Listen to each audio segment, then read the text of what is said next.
train de s'envoyer en l'air. Bob et Elena. Oui, Bob et Elena. Ils viennent juste de se rencontrer. Ils se sont rencontrés 2 heures plus tôt dans un pub. On peut appeler ça un pub, mais c'était plutôt une sorte de bar à vin. Une cave à vin. Un bar branché, quoi. Plein de juristes, d'avocats.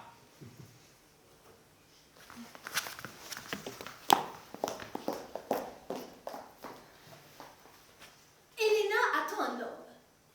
Elle est assise à une petite table d'angle. Elle joue avec une salade de crabe inentamée en sirotant un verre de sauvignon blanc néo-zélandais à 40 livres la bouteille en regardant la pluie qui tombe. En pensant au secret qu'elle ne peut dire à personne, même pas à elle-même. En regardant la pluie qui tombe, et qui tombe, et qui tombe, comme si elle n'allait jamais s'arrêter. Oui. D'ailleurs, elle ne s'arrêtera pas. Pas une seule fois. Pas une seule fois de tout le week-end. 21h17. Elena reçoit un texto. Bon, elle se regarde dans le reflet du seau à glace pendant à peu près 20 secondes. Puis elle tourne la tête vers la foule qui peuple le bar et entre en contact visuel avec... Bob. Bob est là pour traiter une affaire dont on ne peut pas vraiment dire grand-chose parce qu'elle est à proprement parler illégale. Elle est complètement illégale. Bob attend de récupérer les clés d'une voiture volée. Bob déteste attendre. Il déteste cet endroit. Il déteste tous ces spécimens d'avocats qui jouent avec leur salade et leur vin à 40 livres la bouteille et se pavanent dans la salle avec leurs airs d'avocat. Elena est avocate, spécialisée dans les divorces. Bob est divorcé. Et un peu amer, on y reviendra tout à l'heure. Pour l'instant, voici Bob, seul au bar.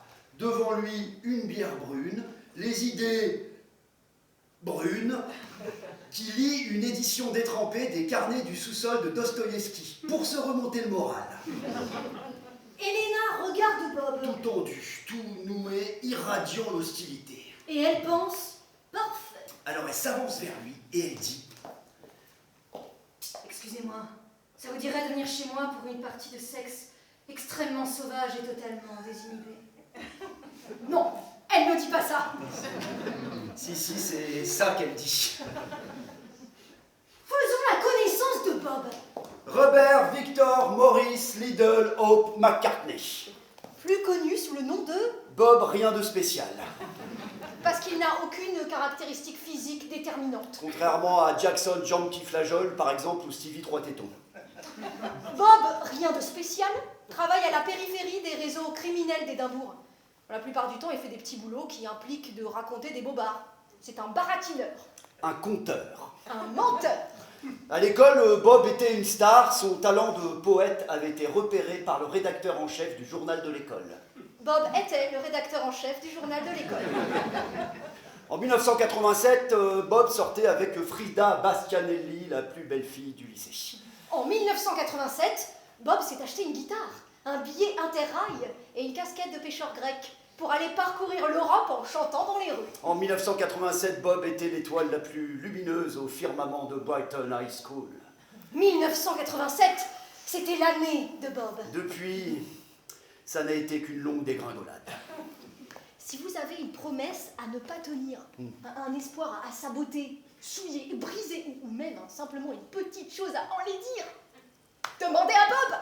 C'est pourquoi, Ce vendredi soir, veille du week-end du solstice d'été, à 21h17, Bob n'est pas exactement en train de lire des extraits de son carnet de voyage dans une grande librairie d'Édimbourg devant un public conquis. non, il est assis là, dans ce bar à vin, Tout tendu, tout noué, irradiant l'hostilité. à attendre que le vieux Mr. Petite se pointe et lui donne des précisions sur l'affaire tordue, à proprement parler illégale, dont il est supposé se charger ce week-end pour le compte de son patron, grand petit Sam Callaghan. À regarder la pluie qui tombe. Qui tombe, mais comme si elle n'allait jamais s'arrêter. Et c'est à ce moment-là Parfait. qu'Elena s'avance vers lui tout en parfum et maîtrise de soi et dit Salut. « Pardon ? Salut. Salut ? Il y a quelqu'un là? Non ? Ça vous dérange si je Si vous... m'assieds? Ah, ok, oui. Non, Non? ça me dérange pas, allez-y. J'ai une bouteille de vin. D'accord. J'ai besoin que quelqu'un m'aide à la boire. Ah. Dostoïevski? Oui, vous aimez? Non. C'est quoi votre nom? Moi, Robert. Bob. Merde. Bob Merde? Bob, Bob, je peux vous parler franchement? bien sûr. Je suis un peu désœuvrée ce soir. Et vous m'avez l'air assez au bout du rouleau aussi. Ça vous dirait de venir chez moi pour une partie de sexe extrêmement sauvage et totalement désinhibée? Elle ne dit absolument pas ça! Si, c'est absolument ça qu'elle dit. Non, pas du tout, elle ne dit pas Si, ça. si, Tu peux pas dire ça, non, parce qu'en fait... 3 heures plus tôt, chez Elena. Elena, elle se regarde dans le miroir. Pour la première fois depuis à peu près 6 semaines. Et elle se dit, ok. Elle se dit, si j'étais lui et que je la voyais, elle, cette femme, moi, je me dirais oui. Bon, ce serait limite. Mais oui, je vais rentrer avec elle ce soir, cette femme, moi. Voilà ce qu'Elena se dit, texto. Rendez-vous à 20h30, mets quelque chose de rouge, smiley, clin d'œil, chance. Yes! 20h, Elena est au volant, à la radio, une histoire de pompier qui rend visite à une enfant malade, leucémie. Merde. 20h01, Elena pleure.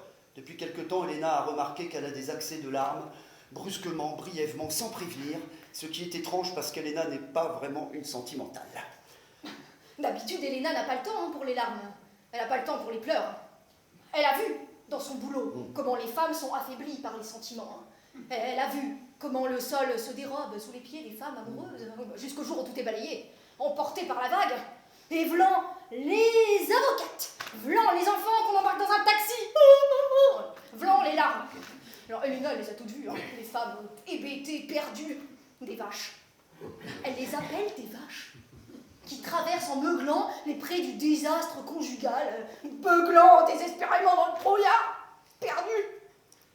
Non, Elena n'est pas une sentimentale.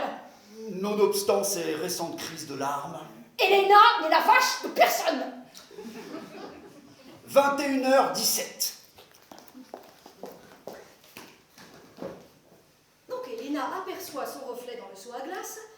Elle se regarde longuement, fermement. Un regard si long et si dur qu'elle pourrait se changer en pierre.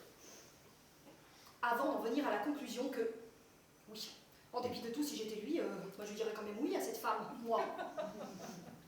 Elle reçoit un texto. Obligée d'annuler, problème à la maison, peut pas sortir, smiley triste, ciao. Ah, ok, d'accord, donc pas de soucis, je comprends complètement, ça arrive, merde. Smiley triste. Elena n'avait vraiment, mais vraiment pas envie d'être seule ce soir. Pitié, pas ce soir. Envoyez. Parce que si Elena est seule ce soir, elle pourrait être obligée d'affronter le secret qu'elle ne peut même pas se révéler à elle-même. Salut. Pardon? Salut. Salut? Y a quelqu'un là? Non. Ça vous dérange si je Si vous... m'assieds? Ah, ok, oui. Non! Non? Ça me dérange pas, allez-y. J'ai du vin là. D'accord. Je peux pas le boire toute seule. Non. Vous voulez du vin? Merci. Quoi? Ah, rien. Dostoïevski? Oui, vous aimez? Non. C'est quoi votre nom? Moi, Robert, Bob, merde. Bob Merde? Bob. Vous voulez pas vous saouler avec moi ce soir, Bob? C'est ça qu'elle a dit. C'est ça qu'elle a dit. Mais ce qu'elle voulait dire, c'est... Ça te dirait de te saouler la gueule avec moi ce soir, Bob? Mais vraiment, vraiment se saouler la gueule, être défoncé au point d'oublier qui on est et où on est. Et ensuite, quand on sera au bord du néant, on baise, on fait du sexe sauvage et totalement désinhibé. Et comme on sera défoncé, ça n'aura aucune espèce d'importance que ce soit bien ou pas, parce que de toute façon, aucun de nous ne s'en souviendra. Et en plus, tu n'es pas du tout mon genre. Alors après cette nuit, il n'y a aucune chance que j'ai envie de t'en voir. Bob? Qu'est-ce que t'en dis? Oui. Je dis oui.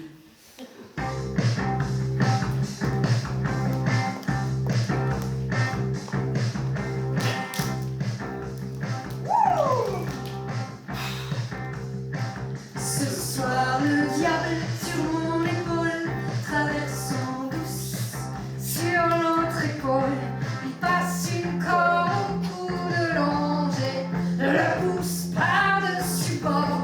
Pendu dans le vide, l'ange se balance, le cou brisé, les pieds qui dansent, tandis qu'en haut le démon riait. Il lui crie, où t'as mis tes ailes? Où t'as mis tes ailes?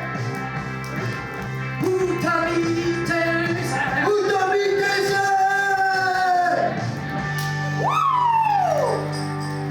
Alors j'ai dit au diable ce que je voulais, donne-moi la nuit et je te promets, au petit matin sans résister, je te céderai mon âme blessée, je te suivrai jusqu'au bout du monde, je te suivrai, je te suivrai, je te suivrai, je te suivrai même dans ma tombe.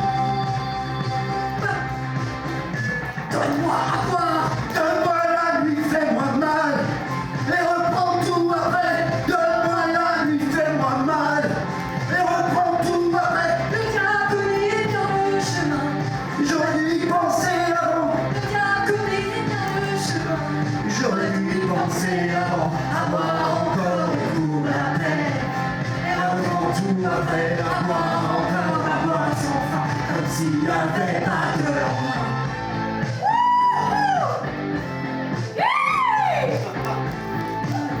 Comme s'il n'y avait pas de lendemain. Comme s'il n'y avait pas de lendemain.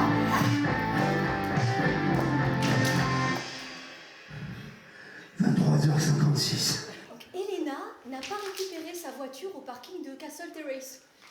Et donc ensemble, ils ont marché, enfin, titubé jusqu'à Marchmont sous la pluie, trop bourrés pour remarquer les torrents d'eau sous leurs pieds.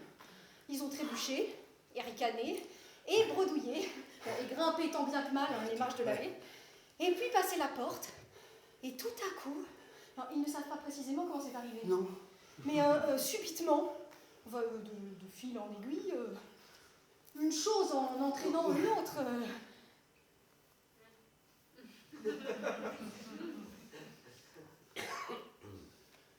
Ils font l'amour. Et vous savez, quand le sexe se passe vraiment, vraiment bien, vous savez, quand on oublie qui on est, et que tout se fond et se confond en un enchevêtrement très doux de poses inconnues dans une espèce de présent éternel. Vous savez, Quand le sexe n'est juste qu'un immense et magnifique présent. C'était comme ça.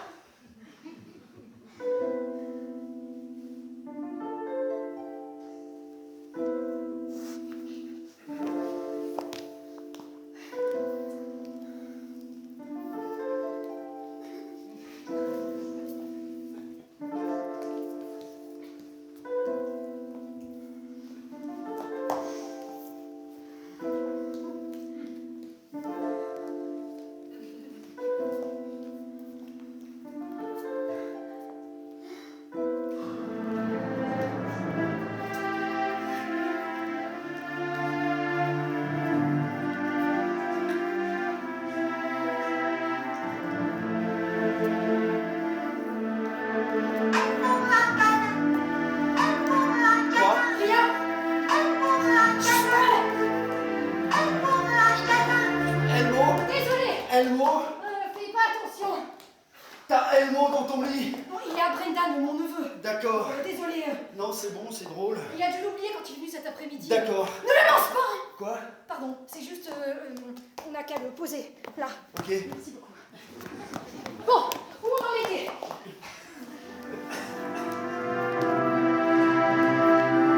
Attends. Quoi? Tu peux le retourner pour qu'il regarde de l'autre côté.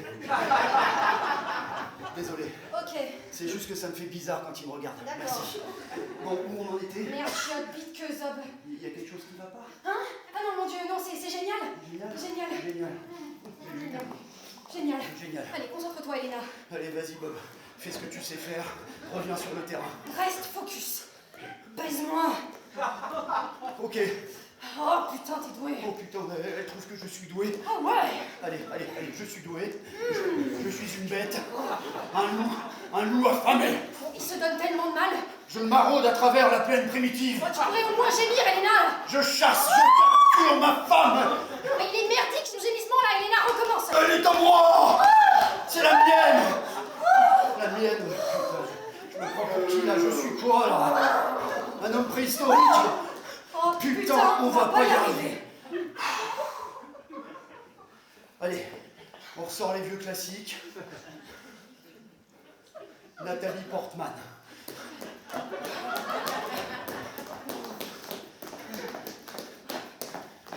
Scarlett Johansson. Nathalie Portman et Scarlett Johansson. Nathalie Portman et Scarlett Johansson et Kim Wilde. Dans une orgie torride entre filles. Sauf qu'il y a longtemps que Kim Wilde n'est plus très jeune. Elle est même très très adulte. Et elle tient la rubrique jardinage de l'Observer. Peut-être je devrais me faire jardiner. Partir loin quelque part et jardiner. Hein? Oui. Oh, allez, vas-y, Elena. Allez, vas-y, Bob. Oh, oh, oui, oui, oui, oui, oui, oui, oui.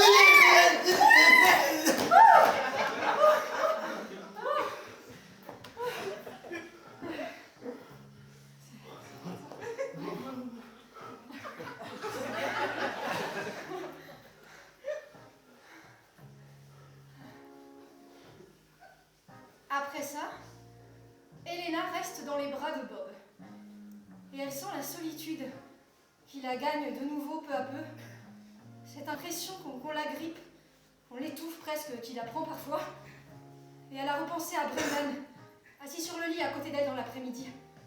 La façon dont il se touchait tout le temps le genou, puis le front. La façon dont il parlait tout le temps, posant des questions sur les astronautes. Enfin, il lui a dit qu'il adorerait être astronaute. Et elle a demandé « Dans un vaisseau spatial, Brendan ?» Et il a répondu « Non, tante Elena, je veux être astronaute en dehors du vaisseau spatial avec un tube à oxygène. Je veux flotter. Tante Elena, je veux flotter dehors et regarder à l'intérieur par les hublots. Genoux, front. » Et elle lui a demandé « Et qui est à l'intérieur du vaisseau, Brendan ?» Et il a répondu « Toi, tante Elena, c'est toi à l'intérieur !»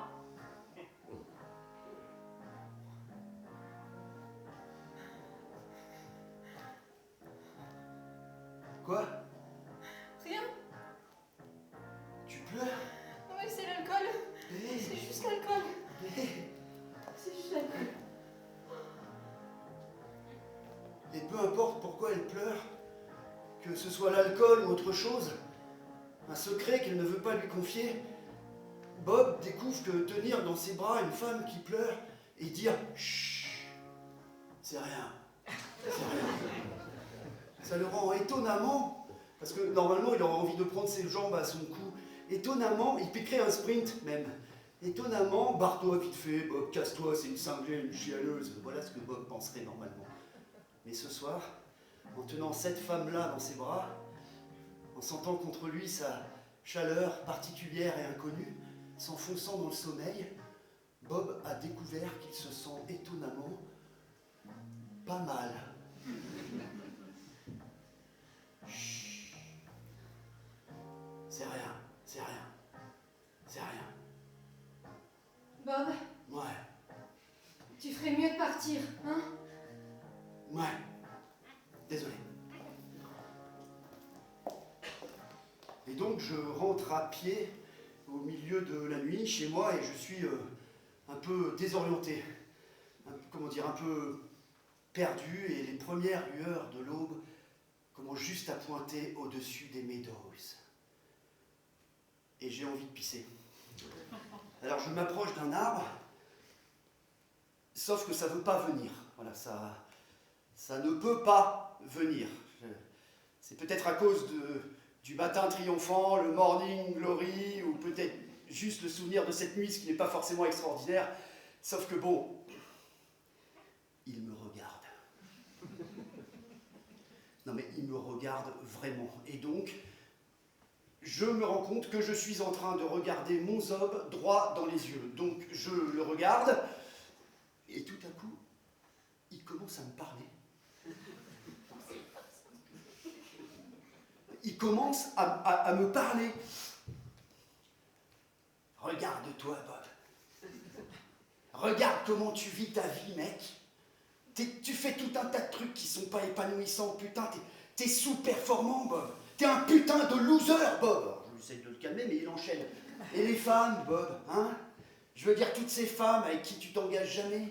C'est vraiment ça que tu veux, mec? C'est vraiment ça que tu veux? Alors, j'essaie de lui répondre, je parle à mon homme, je lui dis, il ne s'agit pas tellement de ce que je veux, en fait. C'est vrai, quoi. Je suis censé vivre des tas d'aventures, non? Des tas d'expériences, non? J'essaie de lui expliquer que tout ce que je fais dans ma vie entière, c'est pour lui. Je m'attends à ce qu'il me dise, ah ben, tu sais pas, mais j'avais jamais vu les choses comme ça, mais maintenant que tu me le dis, je vois ce que tu veux dire, Bob, et je te remercie. Merci beaucoup, merci pour tous ces bons moments. Mais pas du tout. Au lieu de ça, voilà ce qu'il me dit, Bob. Toi et moi, on n'est plus tout jeunes. Je veux dire, à nous deux, on a 90 ans et j'en ai marre. J'en ai un peu marre de toutes les mains qui m'ont tripoté et de toutes les lèvres qui m'ont embrassé. J'en ai marre de tout ça. Tout ce que je veux, c'est une paire de mains que je connaisse. Une paire de mains en qui je puisse faire confiance. Voilà ce que je veux, Bob. Tu sais, nos années de vadrouille, peut-être qu'elles sont derrière nous. Et peut-être que c'est bien comme ça. Bob.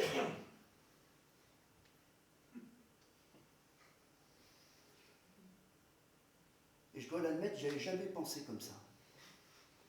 Samedi, 10h du matin, et voici Elena, dans son appartement au 4e étage, qui vomit dans la cuvette de ses toilettes luxueuses, et à chaque haut le cœur, elle recompose un peu de ce qui s'est passé pendant la nuit. Oh putain! Ce qu'elle a dit quand il a... Oh putain! Et ce qu'elle a fait quand... Oh putain! Et tout ce qu'elle a... Et à chaque haut le cœur, la vague d'alcool anesthésiante reflue de son cerveau, laissant derrière elle, tout délavé, tout nu sur les rives de sa conscience, le secret qu'elle ne peut même plus se cacher à elle-même. Oh putain! Oh putain! Oh putain! Bon, c'est pas beau les enfants, n'y pensez plus. Détournez les yeux, continuez votre chemin. Si Gueule de Bois était un pays, ce serait la Belgique.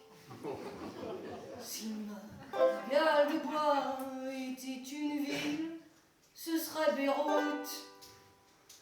Si ma gueule de bois était une odeur, elle serait très très persistante. Et si ma gueule de bois était un gars, ce serait toi. Si ma gueule de bois était un dieu, il serait rancunier. Si ma gueule de bois était un chien, il serait mort. Si ma gueule de bois était un film, il serait grec, sous-titré en tchèque. Et si ma gueule de bois était un gars, ce serait toi. Paparara, paparara, paparara, paparara,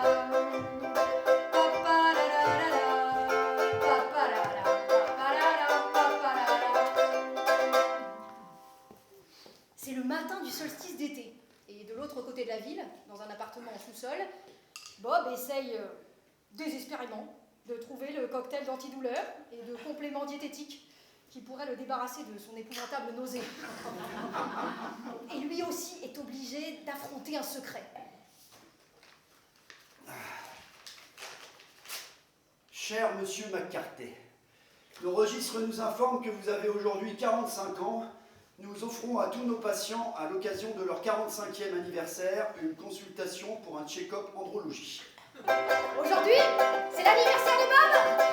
D'accord, c'est pas tellement un secret.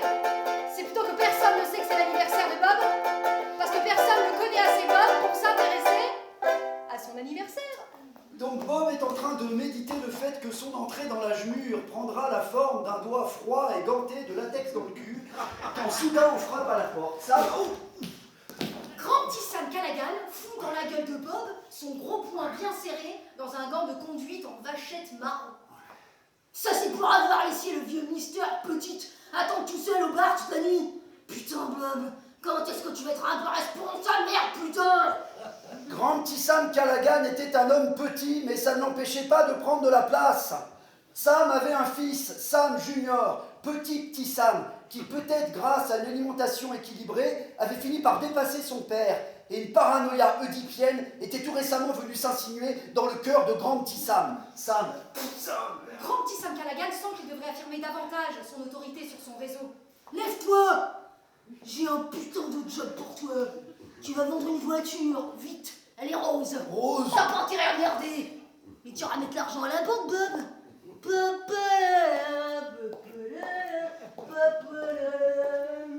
Elena aussi, elle a un truc à faire.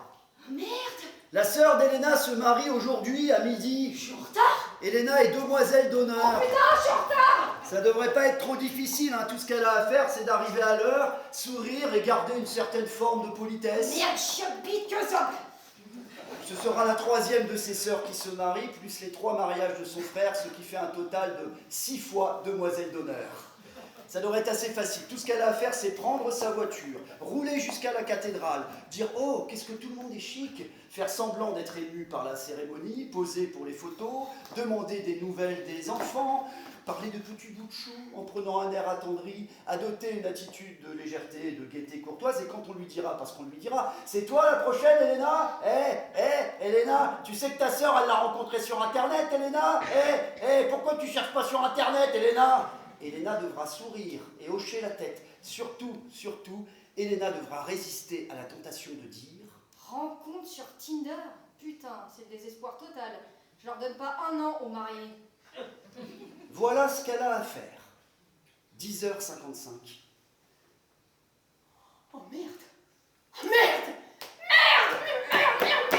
Elena vient de se souvenir qu'elle a laissé sa voiture au parking de Castle Terrace.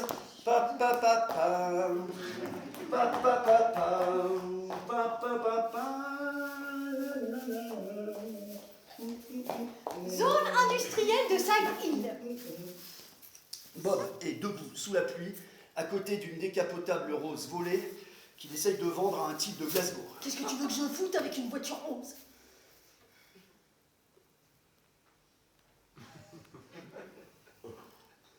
Le rose, ça veut dire je suis confiant dans ma masculinité. Fort, rude, dur, mais tendre. Russell Crowe. Le rose, c'est accrocheur, vous trouvez pas? Combien? 15 000 cash, comme on a dit au téléphone. Ok. 15 000 livres dans un sac en plastique. Un problème? Un sac en plastique Mark & Spencer. Même pas un sac réutilisable, un petit sac en plastoc tout fin, légèrement déchiré. Non, pas de problème. Dans 38 minutes, la banque ferme. Merde. Cours! Vous avez remarqué que pas mal de gens commencent à courir vers 35 ans? Des hommes et des femmes en tenue de sport, slalom entre les piétons, sautillent sur place au feu rouge, AirPods aux oreilles. Et on se demande pourquoi ils courent. Il y a quelques années, ils étaient en retard pour quelque chose d'important, peut-être, ils ne savent plus pourquoi, mais il n'y avait ni bus ni taxi, alors au lieu de marcher, ils se sont mis à courir. Alors on dit courir, Oui, mais c'est plutôt une espèce de demi-jogging timide. oui. Et puis, au fur et à mesure que l'inhibition tombe, ça devient un vrai beau sprint sur George Street. Et puis, encore un peu plus loin, le corps subit une sorte de décollage et les pieds s'envolent au-dessus du trottoir, dans un élan de pure joie enfantine. Jusqu'à ce que, clac, anaérobie, manque d'oxygène et on s'écroule. À bout de souffle, on trébuche, on titube sous la pluie humiliée et on se dit Qui se rappelle avoir été à bout de souffle dans son enfance? l'enfance. S'il y a un truc qui fait l'enfance, c'est bien la plénitude du souffle. C'est fini ça? Ça y est, c'est ça que je suis maintenant, C'est ça, être adulte? toujours hors d'haleine, essoufflé, lent. Et alors quand on les voit, les coureurs, se faufiler dans la foule, on pourrait se dire regardez-les, les fous, ils courent pour fuir la mort. Mais en fait non. Honnêtement, c'est pas ça. Ils courent vers quelque Et chose. parfois, lorsque la route, le rythme, la foulée sont justes comme il faut, ils oublient leurs limites et ils l'attrapent. Juste un instant. L'enfance. Donc vous imaginez Elena qui court. Quoi? Ben oui, Elena essaye d'aller de Marshmallow Road à la cathédrale Sainte-Marie en un peu moins de 20 minutes. Sur sa dernière story, elle a écrit qu'elle fait tout à fond, elle travaille dur et elle s'éclate, mais pour elle s'éclater, ce n'est pas faire du squat ou du jogging. Pour elle s'éclater, c'est boire et fumer. Bon, ça va. Donc, vous imaginez Elena qui court, les chaussures à la main, les collants tout éclaboussés debout à cause des flaques, qui pique un sprint furieux. Oh, pluie. Pas content. C'était la bombe. Bon, maintenant imaginez Bob qui court. Ah ben non. Ah ben la banque. Ah oui, la banque. Bon, lui, il doit être en forme. Tu peux courir pour de vrai, s'il te plaît? Je cherche mon rythme. Oui, alors on pourrait le croire. Mais, non mais, allez, s'il te plaît. Oui. Voilà. Mais alors non, ça c'est une idée reçue sur les criminels. En vrai, les criminels ne sont pas spécialement en forme. Ils sont juste jeunes. Donc, vous imaginez Bob qui court, le visage tout rouge, essoufflé, qui dévale ensuite. Et pour tous les deux, bien sûr, la pluie. La pluie qui n'a pas sa pareille pour laver toute illusion et doucher tout espoir. À 11h55, le samedi du solstice, alors que les cloches de la cathédrale commencent à sonner, La sonnerie de la banque commence à résonner. 11h56. les témoins du mariage s'asseyent. 11h57, La directrice de la banque est à la porte, la clé à la main. 11h58. la mariée prend le bras de son père. La porte de la banque se ferme. 11h59. Pluie courte, Souffle le corps. rage, désespoir. Lydie. Non, trop tard. Trop tard. Oh. Fuck. Donc voici la question. Vous avez 15 briques appartenant à Grant Kissam Callaghan dans un sac en plastique Mark & Spencer déchiré et la banque n'ouvrira pas avant lundi matin. Qu'est-ce que vous faites? Vous vous cognez à la porte de la banque hein, comme un clochard trempé. Vous montrez l'argent à la directrice. Vous en trouverez le sac.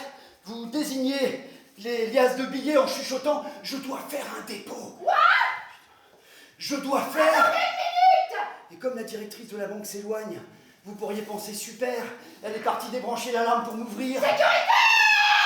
Et c'est à ce moment-là que vous pourriez apercevoir derrière la vitre, avançant vers vous d'un pas lourd, un agent de sécurité. Bob, c'est toi? Merde. Thompson, gros sourcil. Bob, rien de spécial. Gros sourcil! Qu'est-ce que tu deviens? Ça va et toi? Ouais, super. Ce temps? Et on a de l'argent dans ce sac? Ouais, Tu ferais bien de le mettre à l'abri? absolument. Un plus? Bob, rien de spécial. Plus. Merde. Comment Thompson, gros sourcil, a bien pu décrocher un job à la banque? Considérons les faits. Thompson, gros sourcil, a vu l'argent. Thompson, gros sourcil, est le meilleur pote de Campbell, gros genou. Campbell, gros genou, est un psychopathe qui n'a peur de rien. Campbell, gros genou, sait où vous habitez. Vous faites quoi? Retenez cette idée. 12h05, parvis de la cathédrale. Tante Elena? Brendan. T'es en retard, Tante Elena? Je sais, Brendan. Tu transpires, Tante Elena? Merci.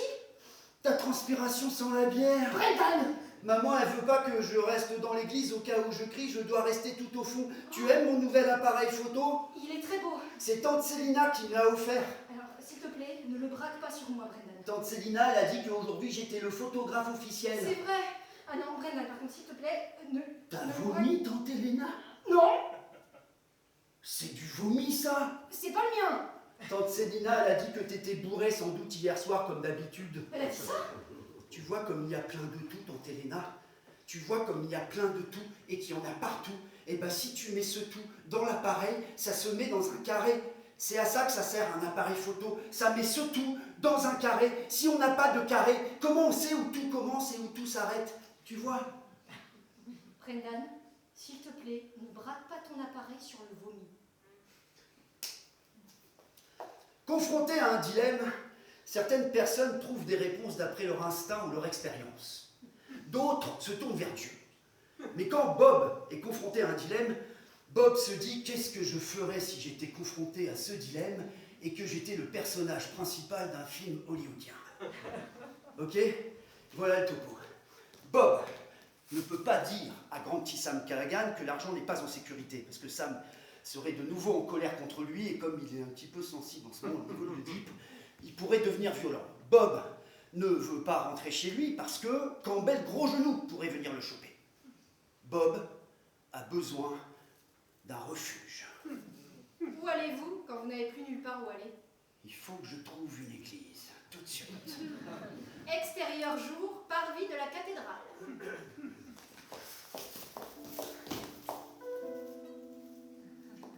Toi? Pardon, j'avais j'ai juste...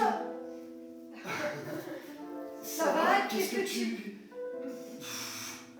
T'as l'air trempé. Gueule de bois? Oh ouais. Ah ouais. Mariage? Mariage, ma sœur. Ta sœur, chouette. Chouette. Écoute, pour hier soir... Hier soir? Ouais. Ouais. Dingue. Bourré, Ouais. hein, bon, grosse erreur.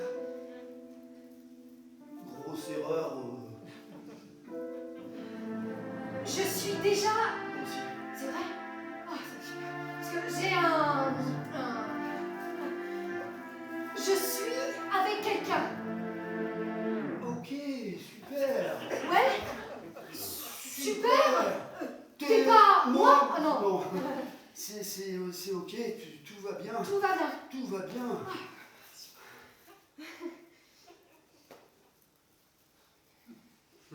Bon, faudrait que j'y aille. Ouais? À plus. Ouais.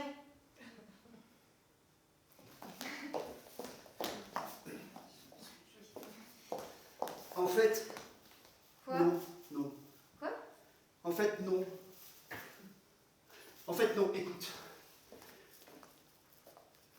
J'ai faim. T'as pas faim, toi? Ils font un bon petit-déj au Coney Dog. Tu m'accompagnes? Il y a eu une expérience un jour avec des étudiants qui étaient reliés par des électrodes à des ordinateurs et on leur demandait de remuer ou non le petit doigt en réaction à un signal donné. Ce que les chercheurs ont découvert, c'est que la zone du cerveau qui commande le mouvement des doigts ne montrait d'activité que quelques millièmes de seconde après que le doigt ait commencé à bouger. Il n'y avait pas d'abord la décision et ensuite le mouvement. Il bougeait d'abord et la décision venait après. On croit qu'on prend une décision, mais en fait, quoi qu'on fasse, on allait le faire de toute façon. On ne fait que se justifier a posteriori. Donc quand Bob regarde Elena et dit « En fait, non, en fait, écoute, j'ai faim, t'as pas faim toi, il faut un bon petit-déj au Coney Dog, tu m'accompagnes ?» Bob se dit en rationalisant qu'il prend une décision parce qu'il veut se réfugier dans l'appartement luxueux d'Elena. Mais en fait, Bob n'a pas pris de décision. Quand Bob a vu Elena dans sa robe de demoiselle d'honneur sur les marches de l'église, toute dégoulinante et l'air désespéré, il allait de toute façon dire « En fait, non, écoute, en fait, j'ai faim, t'as pas faim toi, il faut un bon petit-déj au Coney Dog, tu m'accompagnes ?» Il n'a pas eu le choix. Et quand Elena le regarde, agrippée à son sac en plastique comme un clochard fou, et qu'elle dit « Non, vaut mieux pas, hein ?» Ça allait se passer comme ça, de toute façon. Bon, ben je te laisse à ton heureux événement. Quoi?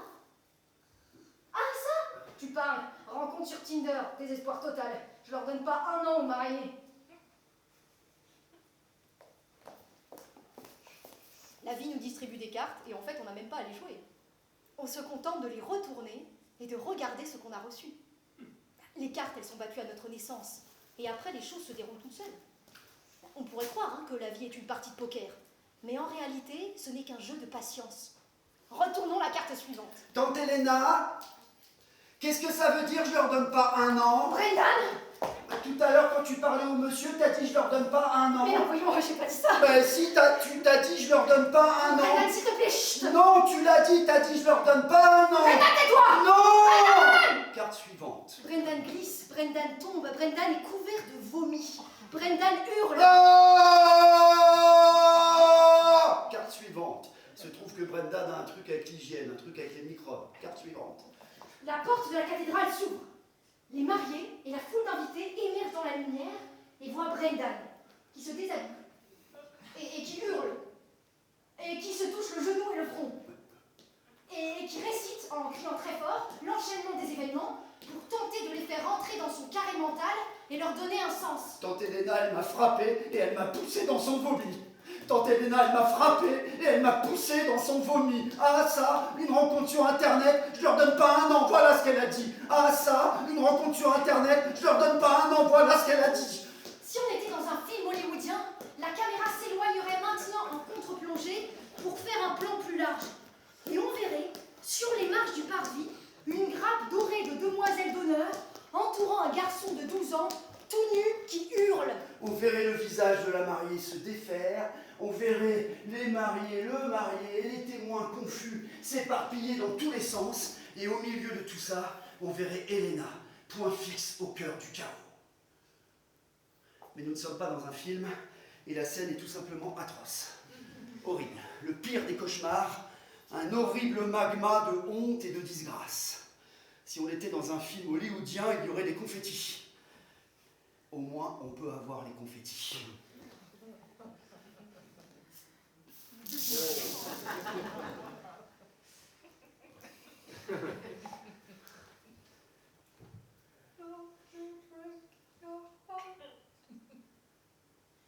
Love will break your heart in two. Love will break your heart. Doesn't matter what you do. Love will break your heart. L'amour, ça brise les cœurs. Love will break your heart in two. Ça brise les cœurs en Love deux. will break your heart. L'amour, ça brise les cœurs. But sometimes you want it to. Parfois, c'est ça qu'on veut. Va, va, va.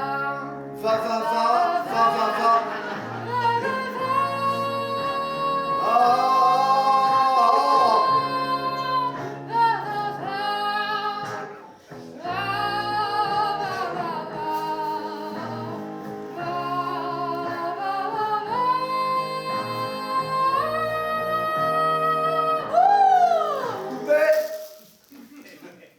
Extérieur jour, bar du Conan Doyle. Bob est assis devant une assiette de petit déjeuner à moitié entamée. Il reçoit un coup de téléphone. Ouais, Sam, oui. Ouais, Sam, tout va bien. Sam, le fric est à la banque. Sam, pas de problème, Sam.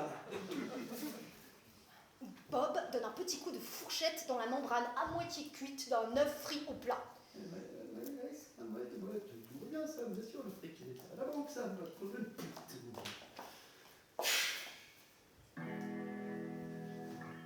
Attendez. Nouvelle information. À gauche, à l'entrée du pub du Nouveau. 12h59.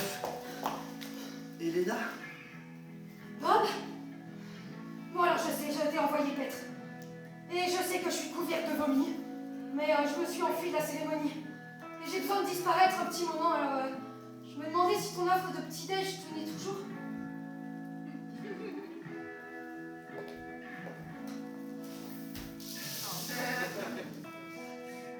Et voici Bob et Elena qui traversent Brixie Street Gardens avec un parapluie pour deux. On pourrait croire que ce sont des amoureux qui traversent le parc blotti sous leur parapluie. Mais Bob et Elena ne sont pas des amoureux. Bien sûr qu'ils ne sont pas des amoureux. Et ils ne sont jamais des amoureux. Bob le sait parce que jamais une femme aussi belle qu'Elena ne ferait l'erreur de coucher avec Bob 2 fois. Et Elena le sait parce qu'Elena regarde des comédies romantiques. Dans les comédies romantiques, il faut qu'il y ait un conflit entre les protagonistes. Lui, il était dans le pétrole, dans l'Alaska. Barrez-vous de mon chemin, ma petite dame, j'ai un puits à forêt. Elle était militante pour une association qui lutte contre le réchauffement climatique. Allez vous faire voir avec votre sale pétrole. Ce qu'Elena trouve sexy, c'est la façon dont les personnages doivent lutter contre leurs sentiments. Il y a quelque chose dans le fait de retenir. Oui, de désirer en ne désirant pas désirer. Ça la fait craquer. Donc, quoi qu'il en soit, Elena sait qu'elle et Bob ne peuvent en aucun cas être compatibles sexuellement parce qu'ils sont d'accord. Pendant 3 heures, ils n'arrêtent pas d'être d'accord. Ils sont d'accord que c'est de la folie cette pluie. Ils sont sont d'accord que c'est drôle comme une fois qu'on a couché avec quelqu'un, il n'y a plus de tension sexuelle et donc on peut traîner ensemble tranquillement, tous les deux, sans que les choses soient tellement... vous voyez? Ils sont d'accord qu'ils ne craquent pas du tout l'un pour l'autre. Et ils sont aussi d'accord qu'ils sont quand même tous les deux assez canons et que c'est complètement bizarre qu'ils ne craquent pas du tout l'un pour l'autre, mais bon, c'est comme ça, donc... Ouais, ils sont d'accord que l'amour n'est en fait qu'un synonyme de besoin. Oh, et que quand les gens disent je t'aime, hein, quand ils disent je t'aime, eh ben ils ne le disent que parce qu'ils veulent que l'autre le leur dise aussi. oui, pour que ça leur fasse du bien. Et en fait, c'est assez agressif hein, de dire ça. Ils sont d'accord que c'est drôle que ce soit l'anniversaire de Bob aujourd'hui, parce que c'était l'anniversaire d'Elena il y a juste un mois. Ils sont d'accord que 35 et 45 ans, c'est un âge merdique, hein. Parce que quoi alors? C'est ça? C'est tout? C'est vraiment ça les cartes merdiques qu'on m'a filées? Enfin, t'es pas d'accord? Si je suis d'accord. Par exemple, ils sont d'accord qu'à 35 ans, on sait bien qu'on sera jamais championne olympique de gymnastique. Et qu'à 45 ans, on sait qu'on ne lira jamais ses poèmes à une assemblée de jeunes étudiants dans une grande librairie d'Édimbourg. Bon, ils sont d'accord que la première fois qu'ils ont embrassé quelqu'un, c'était tous les deux dans Prince Street Gardens. Et que ça alors, c'est complètement incroyable. C'était carrément sur le même banc. Ils sont d'accord que c'était ce banc-là.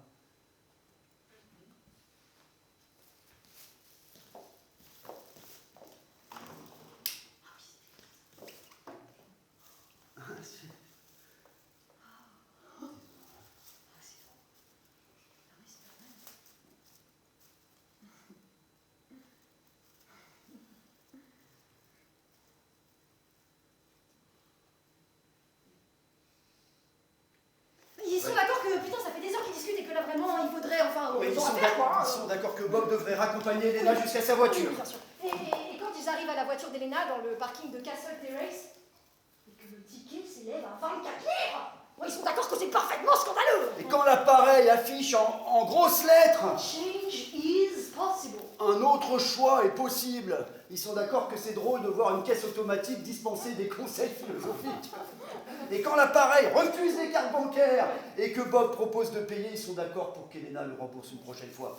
Ouais, et puis ils tombent d'accord sur le fait que non, Ah bon? elle le remboursera pas, Mais pourquoi? parce qu'il n'y aura pas de prochaine fois. Parce que c'était juste une formule toute faite, là, comme quand on dit un de ces quatre. Et c'est dommage. Oui, c'est dommage. j'entends bien, mais ça se fait. Mais quand Bob plonge sa main dans son sac en plastique Mark & Spencer et retire d'une liasse un billet de 20 et qu'Elena ne peut pas s'empêcher de voir l'argent, hein, et qu'elle dit... Qu'est-ce que tu fais exactement dans la vie, Bob? Non, me dis pas. Il vaut sans doute mieux que je ne le sache pas. Bob est d'accord. Un de ces quatre. Reste. Quoi? Reste. Ne rentre pas chez toi. Bob. Aide-moi à dépenser l'argent, Elena. Cet argent, dans ce sac. J'ai jamais eu 15 briques dans un sac en plastique. Imagine ce qu'on peut faire avec 15 briques dans un sac en plastique et une nuit en ville. Dépensons-le tout en une nuit. Bob. J'habite un appart qui n'est pas à moi. Je fais des courses à proprement parler illégales pour un patron qui est un branleur. J'ai 45 ans. Elena, si je ne fais pas quelque chose maintenant, je ne ferai jamais rien. Et tout ce que j'aurai pas fait restera à faire. Et puis un jour, je prendrai une grande respiration et je comprendrai qu'il n'y en aura pas d'autre. Et à cet instant, je me rappellerai le jour où j'ai eu 15 briques dans un sac en plastique. Aide-moi à dépenser l'argent, Elena. J'achète une guitare, un billet de ferry pour la Belgique, on dépense tout. Lundi matin, j'aurai disparu, on ne se reverra plus jamais. Alors, qu'est-ce que tu dis? Oui. Je dis oui.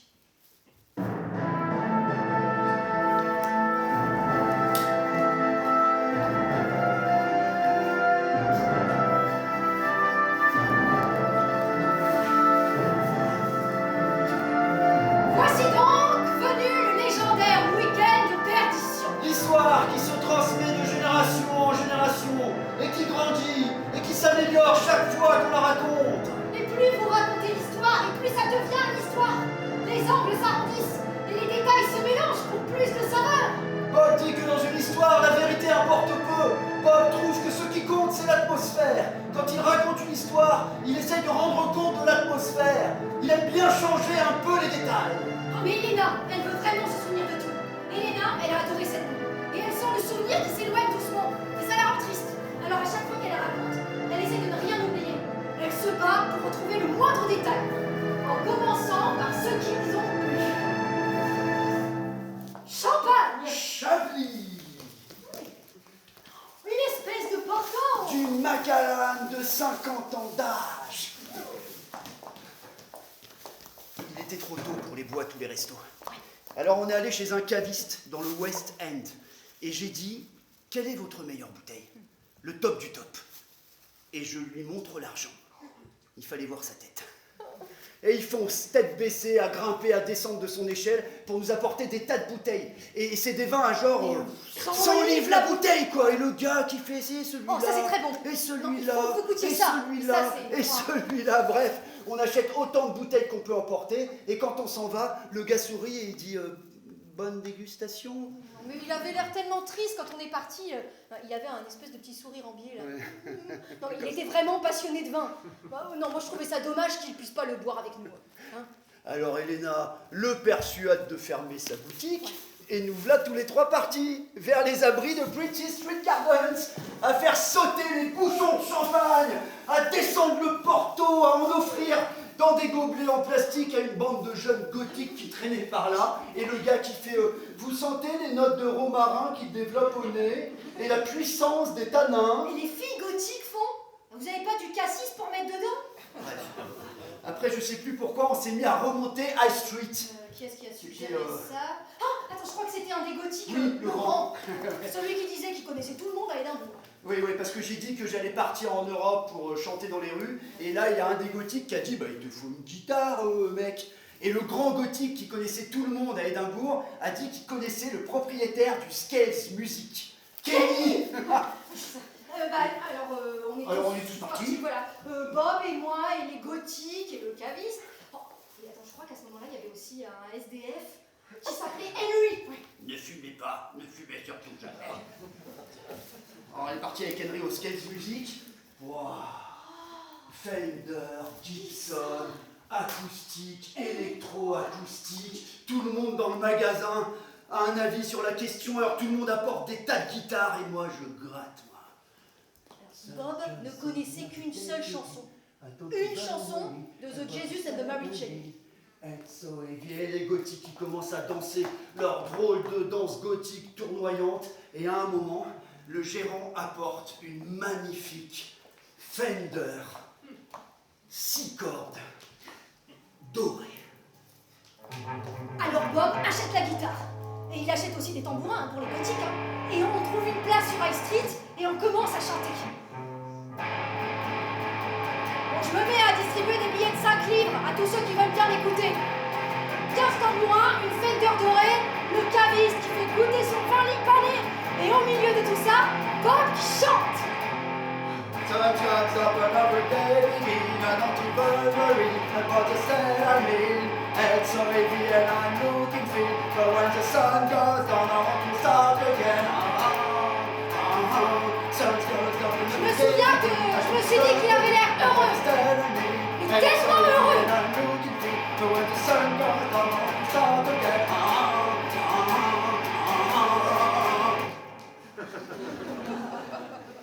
En train de répéter tous les tubes des années 80, quoi. Après ça, ça devient un petit peu flou.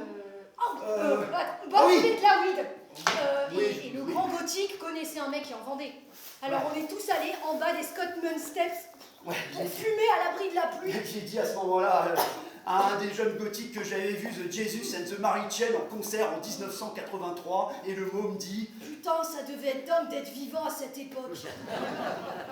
Après, tout le monde commençait à avoir un petit peu faim. Ouais. Alors on est allé au Doric. C'est un restaurant. Ouais. Et là, quelqu'un a dit qu'est-ce qu'il y a de plus cher sur la carte? Et il se trouve que c'est le homard. Alors on tient tous nos homards et on les fait danser en ligne, comme dans une comédie musicale. 12 homards qui dansent. 12. Summer loving, I me a glass. Summer loving happened so fast. I met a girl crazy for me. Met a boy cute as can be. Summer day drifting away to a hot as a summer's night. Oh well, oh well, oh well, oh. Tell me more, did you get very far? Tell me more, let us see how the car. Choupapa, choupapa, choupapa, choupapa. Bon, une des gothiques était végane. Ça l'a contrariée, hein. Alors je suis allée la rejoindre dehors pour fumer une clope. crazy for me. Someday. Et alors, elle disait que ça lui faisait vraiment de la peine de penser que quelque chose de vivant doive mourir. N'importe quoi. Même une toute petite parcelle de vie. Elle disait que c'était vraiment horrible qu'elle doive mourir. Et elle pleurait. Et elle avait l'air tellement jeune. Alors j'ai dit, bah, tu sais, on doit tous mourir un jour ou l'autre. Et s'il n'y avait pas la mort, on ne saurait pas que la vie c'est bien. Et elle a dit, non mais sans blague, je sais bien qu'on va tous mourir. Nous on n'a pas besoin que nos cadavres servent d'accessoires pour un numéro de musical.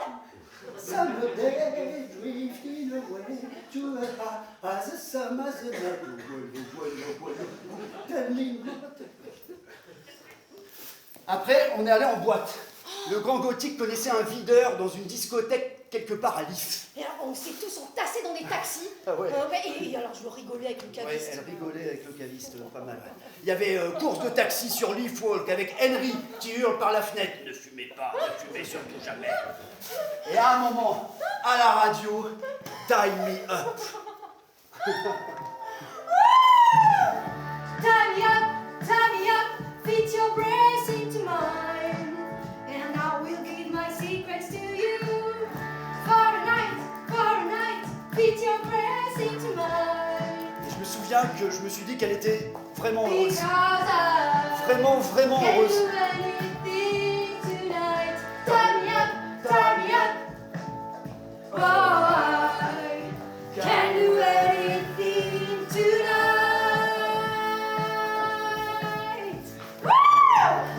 À l'entrée du club, il y avait écrit mélange d'une nuit d'été. Ça sonnait bien, alors on est entré. À l'intérieur, tout le monde est en cuir et il y a un mec à quatre pattes avec un collier et une chaîne. Et tout le monde est masqué. Mais pas à cause du Covid. C'est un club fétichiste apparemment. Le grand gothique qui connaissait tout le monde à Édimbourg connaissait le DJ. Ouais, et c'est le caviste qui a trouvé le mec du bondage japonais. Ouais, Casio. Casio. Le gars faisait des démonstrations dans la deuxième salle et les gothiques ont trouvé que ce serait rigolo de nous inscrire. Le bondage japonais, c'est une technique inventée au XIIe siècle D'après Casio. pour faire parler les prisonniers. La théorie du bondage japonais est la suivante. Plus les liens sont serrés, plus les mouvements du corps sont restreints, et plus on a l'impression que l'esprit transcende le corps. Le temps ralentit, on perd ses inhibitions, la frontière entre soi et le monde se dissout. On a l'impression qu'on ne fait plus qu'un avec l'univers. Donc Casio nous attache, et à un moment, il se passe quelque chose dans l'autre salle. Un tirage au sort ou je ne sais quoi, et brusquement tout le monde s'en va.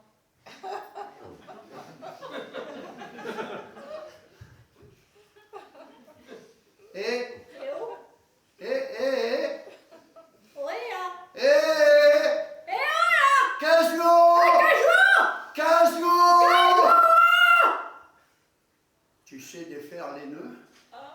Non. Tu pleures? Non, mais c'est rien, c'est l'alcool, c'est juste l'alcool. Mais qu'est-ce qu'il y a? Non, mais tout va bien, tout va bien. Bah non, tout va pas bien, qu'est-ce qui va pas? Je suis peut-être enceinte. Le bondage japonais, c'est comme ça que ça marche. On est coincé et on perd tous ses secrets. Peut-être? Mais j'ai trop peur pour faire le test et je sais pas, j'ai du retard et je me mets subitement à pleurer là, pour un oui ou pour un non. J'ai l'impression de ne faire qu'un avec l'univers. Et je veux pas que les enfants leucémiques meurent. Ça veut pas forcément dire que t'es enceinte. Mais non, mais c'est pas ça. Ça me fait comme s'il pouvait avoir quelque chose qui vit là. Ah? Et si j'ai quelque chose qui vit à l'intérieur de moi, Bah, je serai une mère épouvantable. non. Je fume, je bois. Peut-être, Mais je devrais, si ça se trouve, j'ai déjà complètement abîmé le pauvre petit. peut-être, mais... Je devrais manger du brocoli, devenir gluten-free, faire du yoga. Non, ça, vraiment, je crois pas que... Mais regarde-moi, quel genre de mère c'est pour la gueule, fume de la weed et finit ligoté un petit truand dans un club fétichiste. Ah, ok, bah, je sais pas. Vu comme ça... J'ai peur. Imagine, quelque chose qui compte sur moi pour lui donner de l'amour. Je suis pas douée pour l'amour. Non. Et si j'ai quelque chose qui vient à l'intérieur de moi et que je suis obligée de l'aimer? Tu l'aimeras. Et si je l'aime pas? Tu l'aimeras. Elena, Quoi? c'est moi le père? Non, Ah. sois pas débile. Ouais. T'es con ou quoi? Ouais. Comment veux-tu que je... Oui.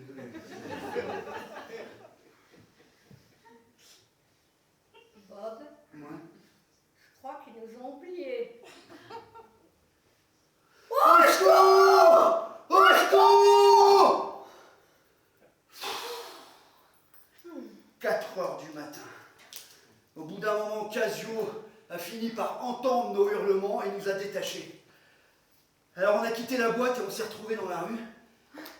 Il était tard et on était tous les deux seuls, errant dans cette espèce de semi-obscurité de l'été. Et pour la première fois, la pluie ne tombait pas vraiment, elle était plutôt suspendue dans l'air. Et c'était rafraîchissant après la brûlure de la corde et la chaleur de la boîte. Et Bob pensait avoir encore quelques briques à fourguer. Ouais. Alors on a trouvé un pub où vont les facteurs, le genre de pub là qui ouvre à 4 h du matin. Et Bob a réussi à convaincre un mec de nous prêter son sac de courrier. Alors on est descendu dans le parc de Lys et dans le noir, sous un arbre, on a commencé à ouvrir les lettres et à glisser des billets dans les enveloppes. Quand il y avait une facture, on mettait de quoi la payer.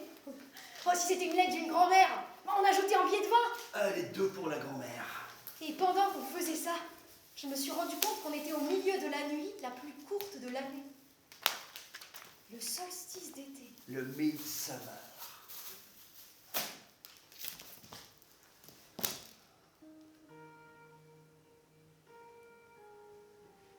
On flottait sur une toute petite parcelle de nuit au milieu d'un océan de jour, dans cette obscurité qui n'appartenait qu'à nous. Et quand la lumière de l'aube a commencé à filtrer à travers la bruine, on a rapporté son sac au facteur pour sa tournée. Et on est remonté à pied jusqu'à l'hôtel Balmoral, où on a pris la chambre la plus chère.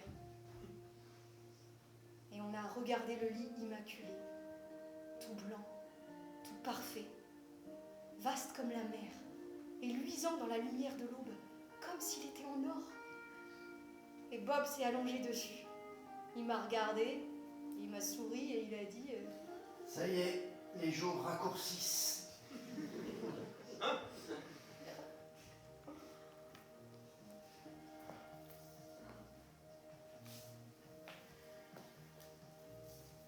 And there are only inches between us, but there might as well be mountains and trees. In this lonely distance between us, there are cities and oceans, cities and oceans, cities and oceans and seas. And you and me.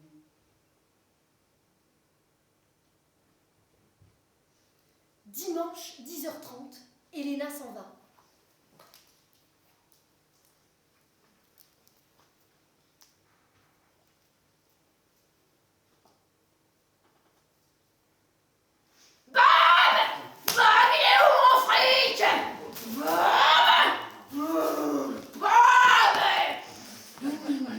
Alors il se trouve que le grand gothique qui connaît tout le monde à Édimbourg connaît petit Sam Callaghan et que ce con a été lui raconter la nuit de folie d'un type qui ne ressemble à rien de spécial et d'une femme en robe de demoiselle d'honneur. Et petit Sam Callaghan est allé rencontrer cette histoire à son père, grand petit Sam Callaghan. Et même si grand petit Sam Callaghan n'est pas spécialement psychologue, il sait qu'un type sans caractéristiques physiques déterminantes ferait n'importe quoi pour impressionner une jolie fille, donc il lui a pas fallu chercher bien loin pour dénicher Bob dans la chambre la plus chère de l'hôtel le plus cher d'Édimbourg. Donc course contre la mort, dans les rues d'Édimbourg, entre Sam et Bob.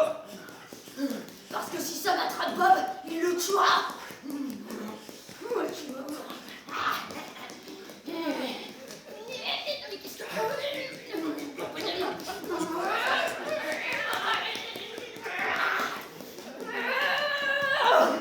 Et pour finir, sous un pont, à Lys, Sam l'emporte.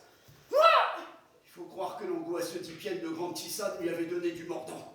Sam serre le poing. Son bras amorce un mouvement vers le visage de Bob, mais au moment où il va le toucher,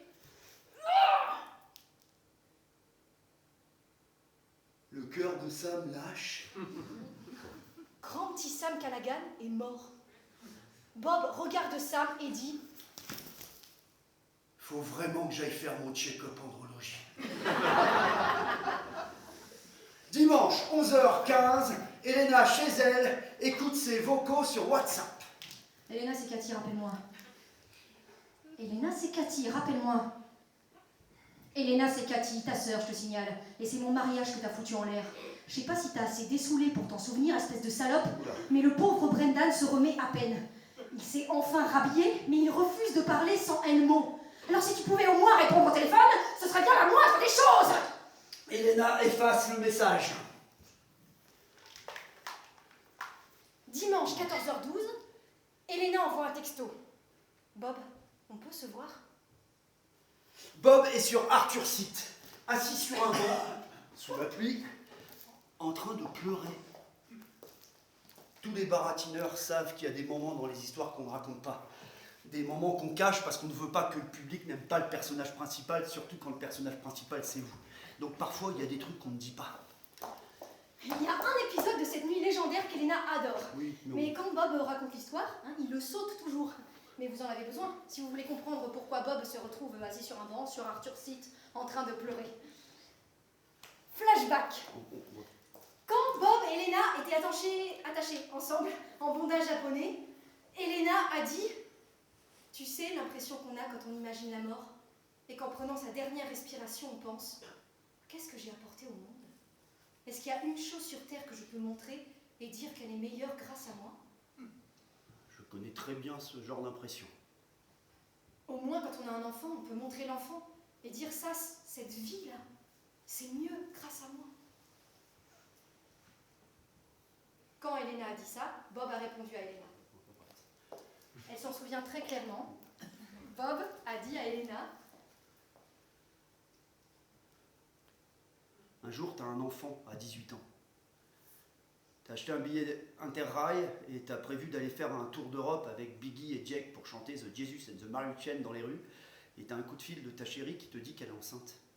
Et qui demande: tu veux le garder? Et présenté comme ça, qu'est-ce que tu veux dire? Non, vas-y, tu veux. Alors tu dis marions-nous. Et quand Tommy arrive, c'est assez fabuleux de le tenir dans tes bras pendant une vingtaine de minutes. Mais t'as 18 ans. T'as 18 ans. Et de toute façon, tu trouves que tout ça, c'est un petit peu de sa faute à elle. Et donc, vous vous disputez, et à la fin, vous vous séparez. Et tu avais sûrement l'intention de rester en contact avec Tommy, mais c'est dur. Et c'est peut-être plus simple si tu le vois pas.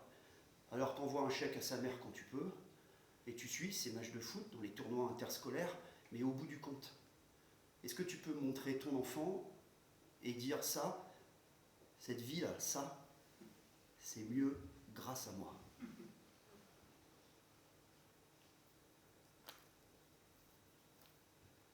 Non.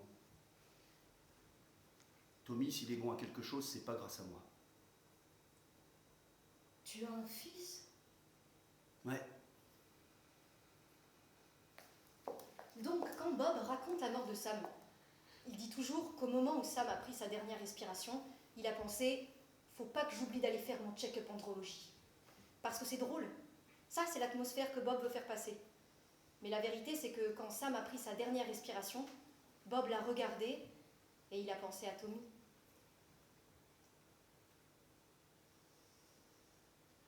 Dimanche 16h15 et maintenant, la météo avec Shona. Shona.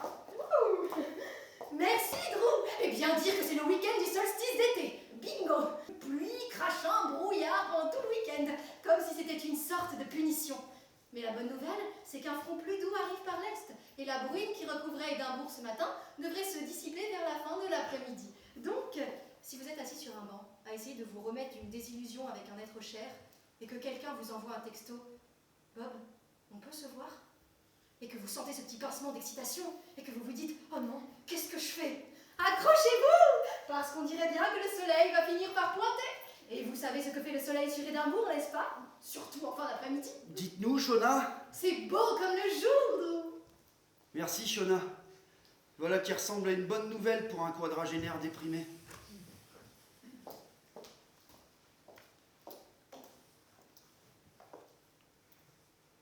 Cette place est prise? Non?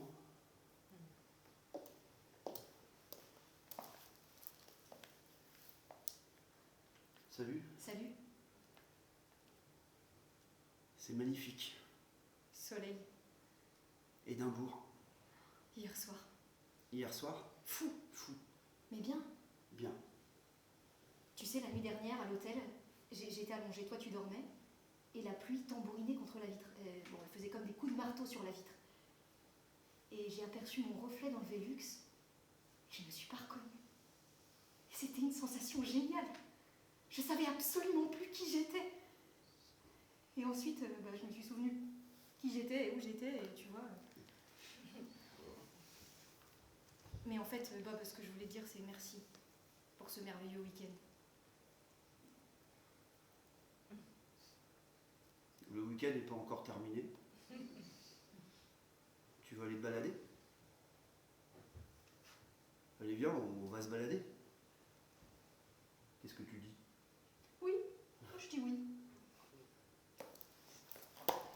Lundi, 8h30, Bob range sa guitare, vérifie son passeport et attend d'embarquer sur le ferry de Zeebrugge. Elena est sur ses toilettes avec Elmo et elle fait enfin son test de grossesse. Et finalement,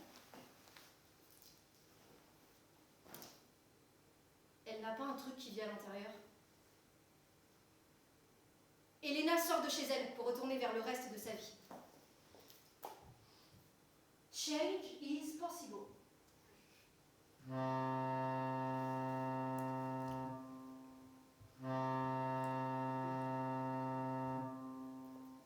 Que ce soit bien clair, je ne vais pas tout envoyer balader et partir avec toi à travers l'Europe chanter des chansons de The Jesus and the Mary Chain.